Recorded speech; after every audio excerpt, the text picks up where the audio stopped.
If you ask Anja and me, we'd say, of course you should move to the south of France. That's what we did 20 years ago. But then again, is everybody carved for it? Probably not. In this video, we'll take you on our personal journey and give you some questions to think about along the way.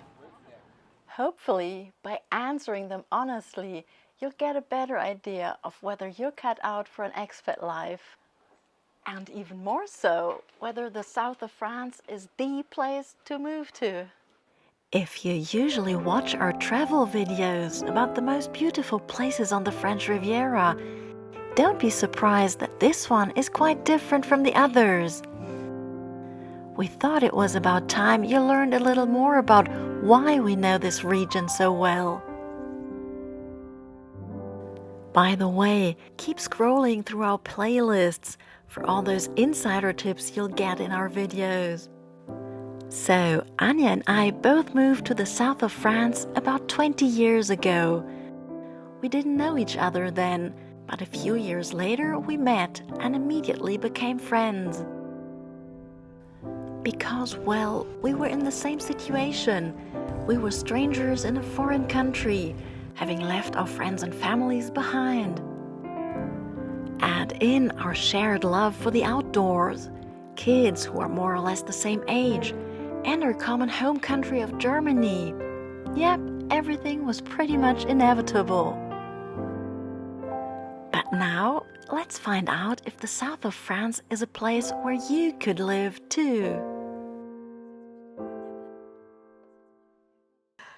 Anja, why did you move to the south of France? Yeah, I fell in love with France when I was very young. During my studies, I decided to have a gap year because I wanted to do something else, and as I wasn't as good in French as I wanted to be, I decided to be a fille au pair, and so applied for a fille au pair job and got a place in Monaco, and I went for 6 months to Monaco, and this was it. After those 6 months, I was completely in love with the region, and I absolutely wanted to come back. Yeah. And you? What about you? Me? Yeah, a little bit of a different story. Well, I never had this passion for France that so many people have. I didn't have that really. I always liked to go abroad. I always enjoyed traveling and seeing different cultures. And actually, I spent a year in the US when I was at university in the south of the United States, and I discovered the sun, and I fell in love with the sun. And being back in Germany, I couldn't imagine spending my days in the gray winter weather. Yeah. So I was looking for the sun, and when the opportunity came up with it job-wise to move to the south of France, that was my cue. Yes, let's go to the south of France. Yeah.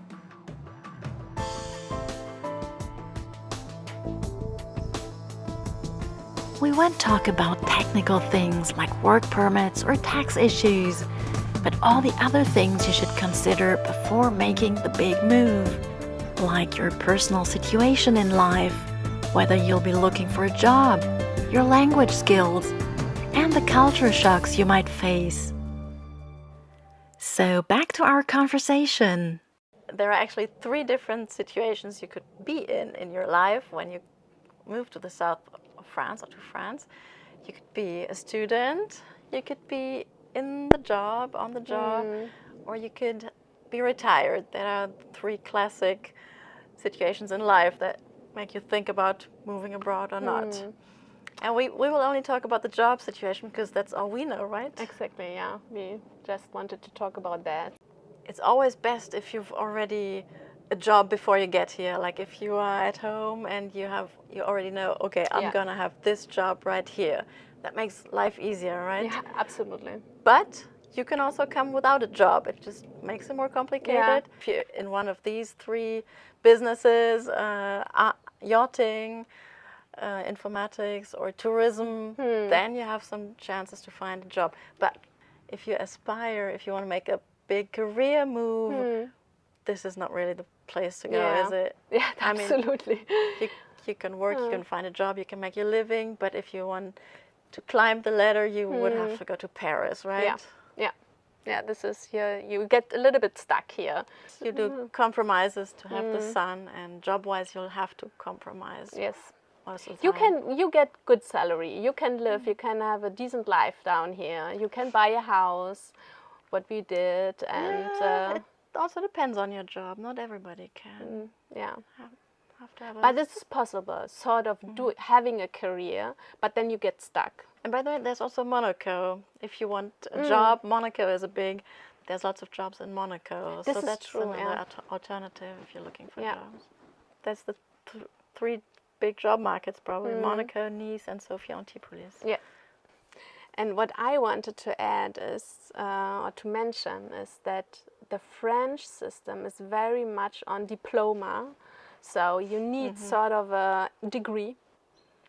And if you are not having this degree, then it's really difficult to get the job. It's not very flexible, the job market. Yeah. It's like, so you have to show some certain experience, either in school or work-wise, that you can apply for a job. They are really quite strict, right? Yeah. If you really want to be part of the French society, you have to know French. You have to know it. Yeah, yeah.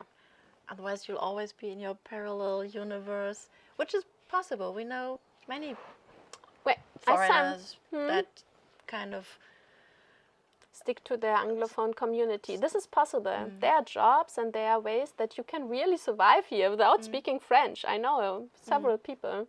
Yeah. But I think it is so helpful if you can do French, because then for all the administration stuff and your taxes, and you would have needed always help from someone else.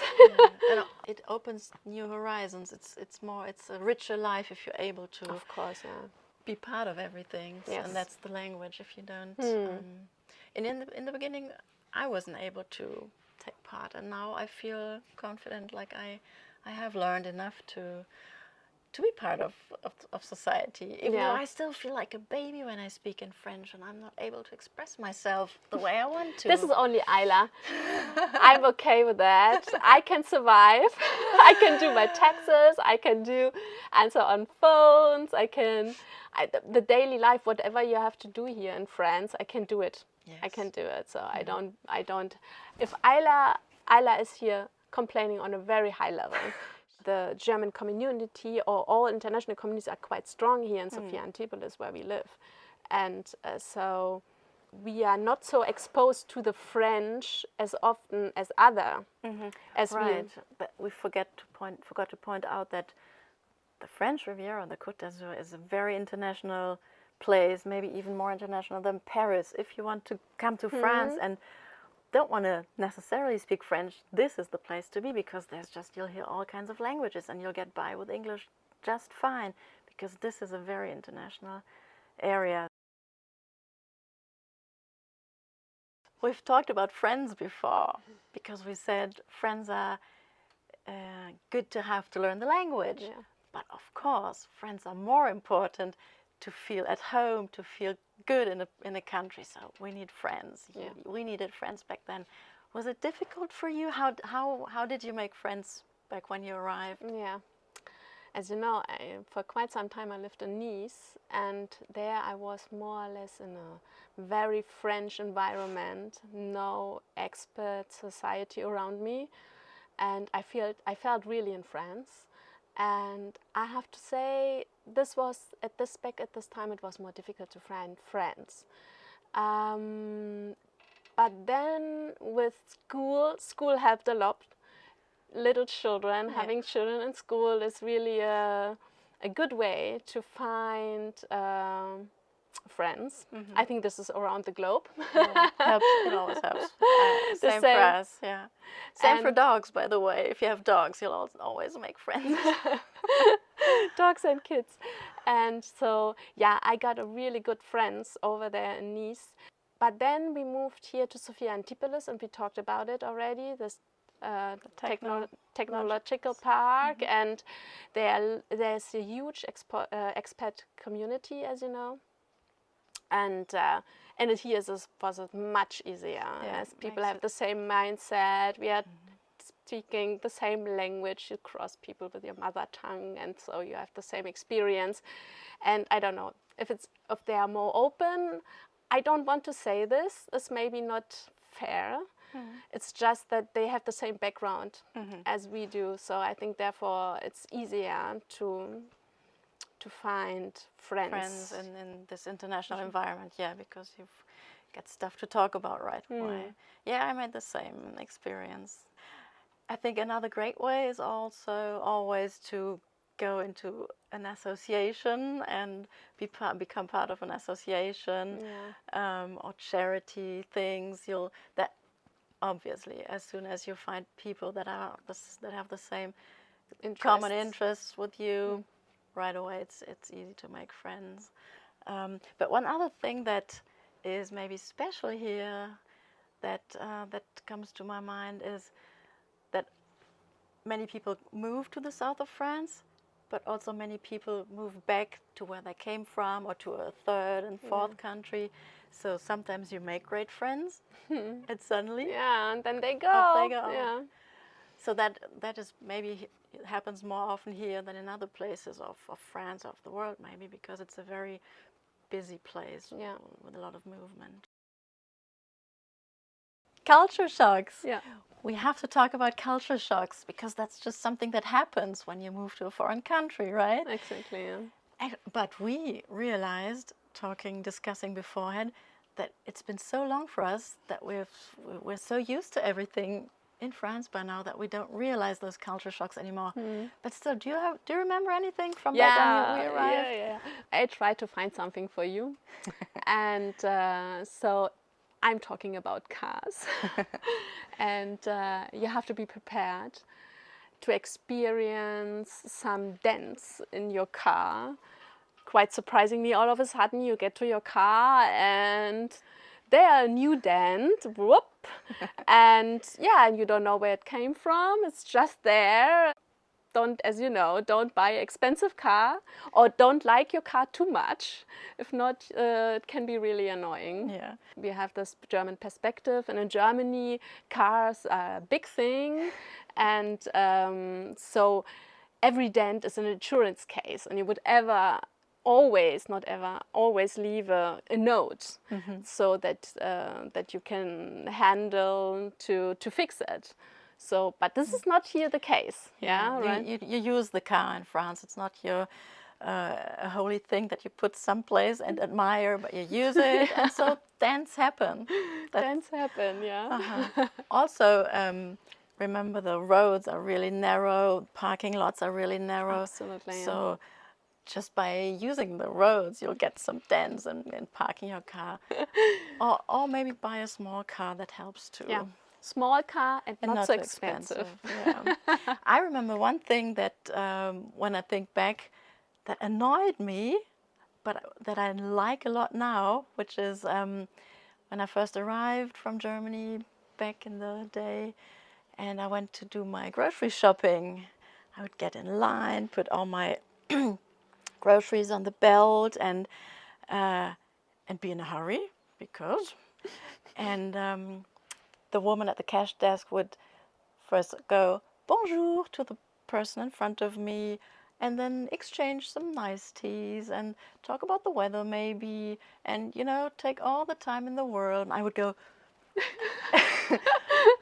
and I realized soon, don't rush, take your time. You won't be all sweaty and stressed when you come out of the grocery store. You'll be relaxed because you've had a nice chat with the cash desk. And that's something that surprised me, and that you have to get used to. If you're used to you have to be patient, and the queuing is a big thing in France. You queue with passion. Can you say that? And it's a nice feature. In the beginning it was annoying, but today I think I like it. Okay, not everybody likes it, I think.